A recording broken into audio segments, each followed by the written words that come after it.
Good morning everyone. आज हम लोग फिजिक्स में बल तथा घर्षण से रिलेटेड सूत्र और इसका यूज, साथ में इसका उपयोग जो है न्यूमेरिकल में कैसे करेंगे, इसके बारे में अध्ययन करेंगे।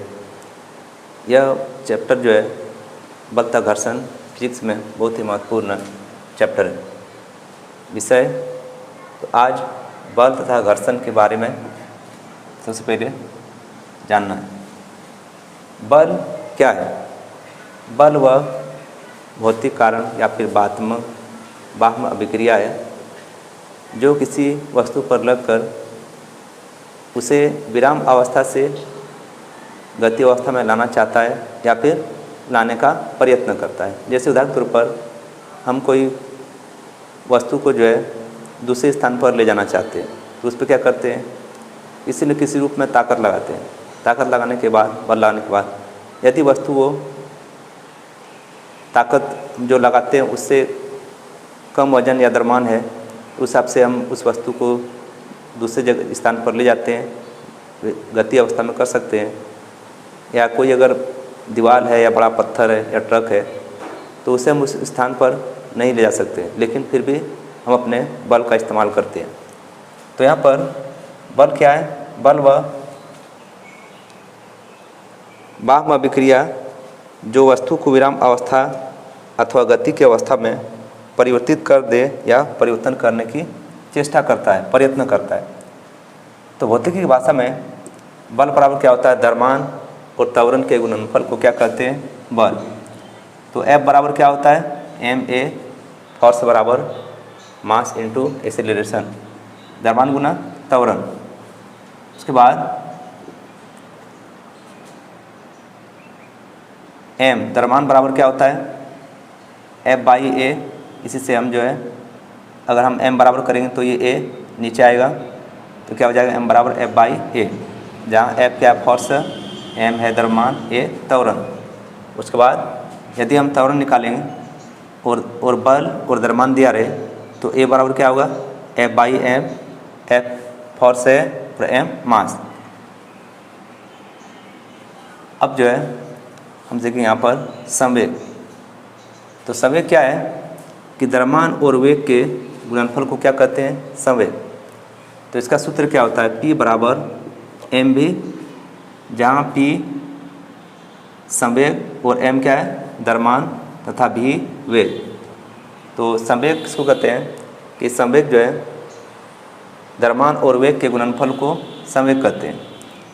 तो संवेग निकालने के लिए हम क्या करेंगे कि द्रव्यमान दिया रहे और वेग अगर दिया रहे तो दोनों को मल्टीप्लाई कर देंगे, तो मेरा ये संवेग जो है निकल जाएगा। अब नेक्स्ट में P2 माइनस P1, मतलब ये P2 जो है अंतिम संवेग है और P1 क्या है? प्रारंभिक संवेग। तो संवेग में परिवर्तन अगर निकालना है तो क्या होगा? जैसे यहाँ पर हम क्या सीखें कि m गुना v, तो m और v जो है वेग में परिवर्तन होगा। तो वेग एक अंतिम वेग होता है, एक प्रारंभिक वेग। तो क्या हो जाएगा? m v माइनस u, जहाँ p1 क्या होगा? प्रारंभिक वेग, p2 अंतिम वेग, और v जो है यहाँ पर अंतिम वेग है और u प्रारंभिक वेग। तो इस तरह से संवेग में परिवर्तन निकाल सकते हैं। अब नेक्स्ट में F बराबर P2 minus P1 by T लिख सकते हैं, मतलब संवेग में परिवर्तन की दर। उसके बाद या फिर T2 minus P1, T2 minus T1, ये कब लिख सकते हैं? जब P1 समय t पर संवेग लगता है और P2 समय T2 पर जो है संवेग लग रहा है। उसके बाद I बराबर होता है F गुना t, जहाँ I क्या है? आवेग है, F बल है और t समय है। तो आवेग क्या है? बल और समय के गुणनफल को क्या कहते हैं? आवेग। बल और गुणनफल के संवेग को क्या कहते हैं? आवेग। और I बराबर क्या होता है? F into T. अतः I बराबर हम लिख सकते हैं m v minus u by T, क्योंकि F बराबर क्या होता है?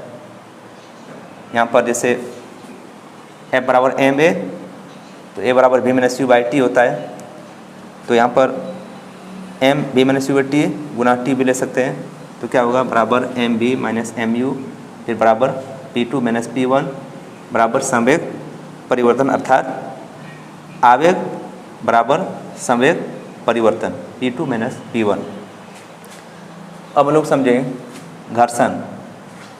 घर्षण का मतलब होगा कि वह बल जो वस्तुओं के संपर्क तथा तल पर लगता है तथा वस्तु की गति का विरोध करता है, घर्षण बल कहलाता है। जैसे कोई पहिया या फिर कोई वस्तु जो है ये क्या करता है, सड़क पर गति करता है, तो सड़क जो है और पहिया दो तल है, ये दोनों तल के बीच में जो बल लग रहा है यहाँ पर ये बल क्या कराता है, घर्षण बल, जो गति का विरोध करता है, जो गति का, जैसे ये पहिया जो है इसको आगे बढ़ने से रोकना चाहता है तो उसके बीच में जो बल लगता है, तो यह बल किस में लगता है, दो वस्तुओं के बीच में किसी दो वस्तुओं के संपर्क तल पर लगता है तथा वस्तु की गति का विरोध करता है, घर्षण बल कहलाता है।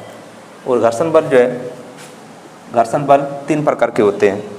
एक होता है सीमांत घर्षण, ऐसे घर्षण जो वस्तु को खिसकाने मात्र के लिए पर्याप्त होता है, सीमांत घर्षण कहलाता है। एक होता है सर्पी घर्षण, जब कोई एक वस्तु की सतह पर सरकती है तो उत्पन्न घर्षण बल सर्पी घर्षण बल कहलाता है। और एक होता है लौटनिक घर्षण बल, एक वस्तु दूसरी वस्तु की सतह पर लुढ़कती है तो उत्पन्न घर्षण बल लौटनिक घर्षण बल कहलाता है। तो क्या हुआ, एक खिसकना, एक सरकना और एक लुढ़कना।